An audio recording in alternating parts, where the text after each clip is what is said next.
This is the first scramble.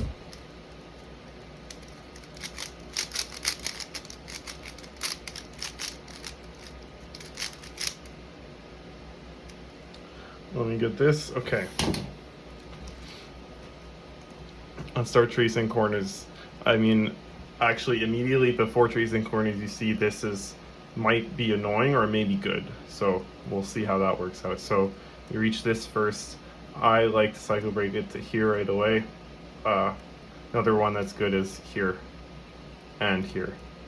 Honestly, it may be better to go here, but this is my first instinct, so let's go here. And then we go here and here. And unfortunately here we've broken into a, with this cycle break choice, we've broken into a floating 3 cycle. And a lot of the time, there's just nothing you can do about that. What you could try to do is like last week's example solves, where you try to, you have these letters and you try to like jump over it and then come back to later. But it's not worth it to take that risk when the buffer sticker when the sticker that you broke to is not the buffer sticker. So here, it'd be here to here, which you can visualize, but sometimes if it's a weirder case and you're tracing it from not your buffer sticker, you'll have no idea what to do. So in some cases, I like to call this taking the L. You take the L and you move on. So we go here, here, here, here, and then we're gonna break. This is a good break choice, UBR, and we know that because there's some like twisted stuff going on, the final target will probably be RUB or BUR, and both of those you could work with. I mean, RUB isn't ideal, but let's just go there, and then we go here, and then we do get RUB, and this will probably be a very bad solve. Just saying. Let's say I had the chance to redo that, I would go here. Like I had all this information, I redo the solve. You'd go to RUB, then shoot there, and then you have this nice target at the end with this floating cycle. But this is a very good example. I know a lot of my solves, a lot of the example solves I do are cool, and there's a lot of stuff that works out, but this would be an example of a solve that you'd probably just throw in the dumpster. Maybe it'd be like a 17 or an 18, depending what edges look like. So let's go here. For this one, sometimes I like to do UB-UR swap, but since UF is already pseudo-solved, we're gonna just take that and run with it. And what I mean by that is just sort of lock in this pseudo-swap, because we see this is already solved. So we take the solve piece and we run, hoping that will save us an alg. It won't always save us an alg though. So anyway, we're gonna trace from UB now, and we're gonna set up this swap. So we have here to here, that actually completes the UB cycle. Now we have here to here. So now we're going to UR, by the way. Here to here, here to here, here. That's our flipped buffer, flipped pseudo buffer, I guess. And well, we should just honestly just look at the colors here, put on the blindfold right away, and figure that out in memo, or in exec. So I think what I would do, maybe because we have 3 UR comms, I might not start with UR in contacts. Anyway, it doesn't matter if you're turning at full speed, but let's just do that 1 UB, and this is a nice little grip cancel into this UR comm, which is just the 8 mover. And the UB one, if you didn't see it, was RY U prime setup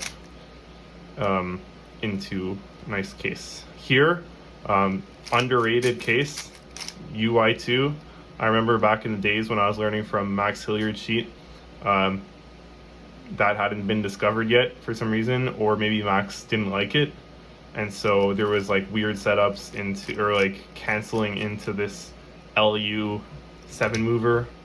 I can't even do it if I was asked to, but wait, hold up. Yeah, so it's like this one, but you would cancel into it and then do something at the end. I don't know. And so I'm really happy this was found because it's a good one. So do that. Oh, I already did it. Okay, now we reach this point, and honestly, it's very tempting to go just to here and then to take the A mover, and I would probably do that in solve. Here you can do this type of thing, but I probably do this just because that's a bit safer. I'm not very familiar with these RELE cases, but it's good. So that's one good option. The better option here would probably be to go here. Let me do that again, to go to UL. And then you could actually do this huge cancel into the next case. And I remember very specifically a Jake Klassen example solve where he had something from UF, and it was something like this. Yeah, where it's a you have, I would call it a 2e prime, 2e prime. So you have a 2e that's flipped, and then another 2e that's flipped. And often, a lot of the time, you can do stuff to cancel a lot of moves in that. So here, what would be good to do is like that, and that's almost, sorry, I'm being stupid. It was this, right? Yeah. Here, so we start it, and we just get this massive cancellation, and it's almost like this is its own alg because of how much we canceled. So anyway, that's edges. That was like 5 edge algs. So honestly, that could probably save this sort of mess up we had in corners. Well, I don't want to call it a mess up, but just unfortunate cycle break choice. So here we have this, and because I'm already in this grip, there's 2 ways to do this next column. You could go this more standard way, R prime U, but you could also do R D prime. And when people are first learning on like a one alg per case basis, they usually start out with this one because it's regripless. But here, this is a very nice grip cancel, and even we grip cancel and move cancel into the next case and into the next case again. So let me undo all of that. So through the use of alternate algs, we essentially grip cancel the entire solve, or the entire corners, which is really nice. And I know I'm spending I'm at 7 minutes on this one solve, but this is an important concept. So we have this, and we're gonna cancel into the next one, or grip cancel the next one. This one we're gonna grip cancel and move cancel in the next one. And then here, we're gonna grip cancel and move cancel into the next one. And here, unfortunately, you have to take the L. Since we're already like this, what I might do is, I don't know, we're kind of in alternate alg inception here, but let me undo this last thing we had. I think it was like this. So there's maybe 3 common ways to do this case. U prime D, and that's very good, and that cancels a lot of the time. One of my favorites is R2U, and then into 8 mover. And then there's another one that I will show just for the sake of showing that I never use, but it's this like D-Lin type of thing. That's very cool 8 mover, but I don't tend to do these types of things just because of the mess up probability. And then this case also, there's 2 ways of doing it. There's the very classic way of doing it like this, which is good most of the time and usually faster. But then there's also U R prime, setting it up into this parity case, which is on my sheet if you want to know that. So that's very powerful. And yeah, just this general sort of setup and all the U-move setups like that and J-perm in parity will get you very, very far. That's like 90% of cases are some setup to either J-perm or this alg. And this is very good for the domino type cases. Okay, so that's a very, very in-depth solve 1. We're going to move on to solve 2. I could edit this, but I've been wanting to do low effort content for some reason, so this is low effort content. Let's start memorizing corners. So in corners, this is standard. Right away, okay, Okay, I see what we're gonna do here. So we go here. When you have to cycle break on a, like let's say you hit your buffer target on the second target and you have to cycle break. I've talked about this in my other example solve videos, but you want to sort of look for color patterns that would be good.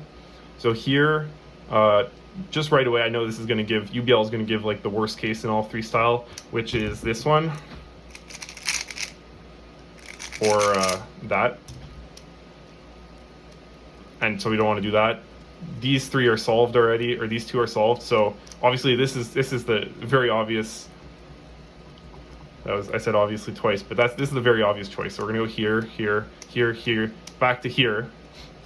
And this is a very common dilemma of, do you do the floating parity or do you do the LTCT? And here, I mean, you could do this floating parity pretty easily because we broke to UFL, so it would be an easy sandwich to do. So a sandwich is when you have some sort of cycle that starts and ends with the same target, and if that target is a buffer sticker, it's very easy to convert that cycle of letters, or that string of letters, into just what targets you do from that buffer sticker, because all you have to do is chop it off and then do the stuff that's in the middle. So for example, here, this is DLPND. So that's 1, 2, 3, 4, 5. But these outer two are Ds. And if you don't use the same letter scheme, it doesn't matter. This is just the concept. This could be X, Y, Z, W, V, like it could be anything. But okay, DLPND. We're going to chop off these Ds, and we're going to do these three targets from that D buffer. So that's, we've talked about sandwiching before, but that you could do it in a parity context as well. Anyway, we have this option of doing either LTCT, and this is a pretty good LTCT case, or we can float, and it's the same amount of algs. So what we're going to do is we're going to go into edges with being open to doing either UFUR pseudoswap or UFUL pseudoswap, or even UBUL pseudoswap, because we can do this case, which is pretty nice. And this is UFUL, and then just for the sake of completeness, this is the LTCT, and that's the inverse. So we're going to be open to all three of these, and we're going to see sort of which one are we going to lock in first. I do like doing UFUR here because it's the same amount of corner algs anyway, and it removes some mental processing that you have to do if you do if you sandwich. So anyway, no preference, let's go into edges, and immediately let's just shoot it there to avoid the headache. And so once we shoot that there, we have this piece solved, so we're getting rid of this pseudoswap and we're getting rid of this pseudoswap, so we're kind of locked into UFUR right away. And if you heard me talk about dynamic pseudoswapping, this is the main idea behind it, is you go into edges open kind of to doing anything, and once you solve a piece, you kind of lock in a certain pseudoswap. So that's the main idea. So here we solve this here. We could have gone here and continued, and that would have left a nice case, but like I said, doing UFUR here removes the mental processing you have to do. So we're going to go here to here, here, here, and then I probably would actually fall into this trap that I always talk about, where even though this is our buffer, you would kind of weak swap it for no reason by shooting here. Although that does lead to a pretty good case anyway. So I might do that out of habit, because obviously I'm still not great at, I mean, I talk about a lot of bad habits, but I still do some of them. So I might break here, but this would probably be a better option. Anyway, they're about the same speed. So I'm going to break here. And then we notice that we're putting this pseudo buffer flipped into this piece. So that means the buffer sticker's here. And then we're going to continue, and we actually hit there. And then we have this, we have a FL float that is pretty easy to see the setup too. So I will do the FL float right away. it's that, and then we're going to go into the UR cons. This is all pretty standard stuff. And we undo this. So we can actually cancel a move here, which is maybe not a cancellation you would normally see because it has this weird regrip into it. But yeah, that's one thing to look out for is these cancellations that are, it's usually like doing like a R wide instead of a R prime. In this case, the move is L wide prime, but then the next move would be like R, so it's hard to see, but it's worth doing. And then the other option that may actually be better is doing this and then doing this, because that would keep the edges regripless. But anyway, they're both pretty fast, so I'm not going to continue talking about this. And we're going to go into here. That's the first one. We are not doing this UFL cycle. We will do this, and then this, and then yeah, I could talk about like grip stuff, but not going to do that. So that's all. That's pretty cool. That would probably be a good one. Now we're going to go on to this last one here.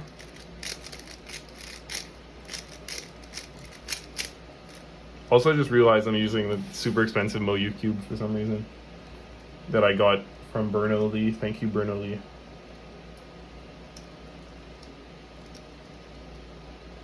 Okay.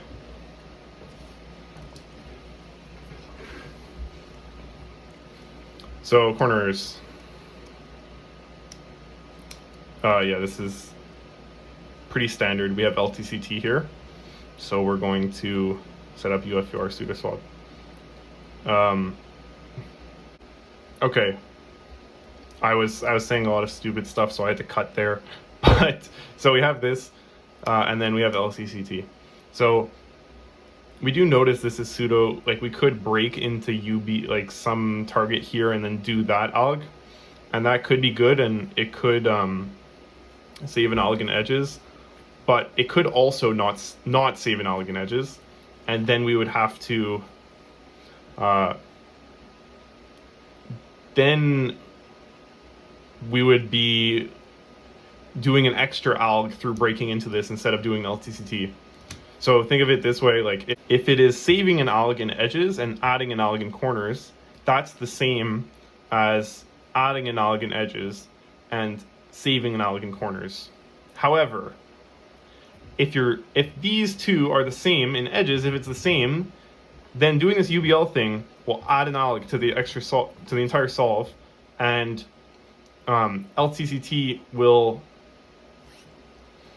keep that the same. So if you want to do this UBL thing, you're risking a +1, whereas if you just do UFUR, you're not risking a +1 anyway. So that's why it'd be better to take UFUR in this situation, I think. And let's just trace both of them to figure out. So if you trace first doing UBUL swap and then doing UFUR swap, you will see that it's actually the same amount of algs either way. So if we broke into this UB thing and saying, oh, this is probably going to save an alg, well, it didn't. Now you just added an alg to the entire solve. Now you're screwed. So this is what I mean. It would be safer to take the LTCT in this situation because you are not risking adding an alg in any way. If you're doing this thing, the best you're going to do is the same amount of algs as if you did LCC. Obviously, you're going to maybe save some time on some grip stuff or just general comm quality, but I don't think it's worth taking that risk. So in edges, we're going to swap UFUR.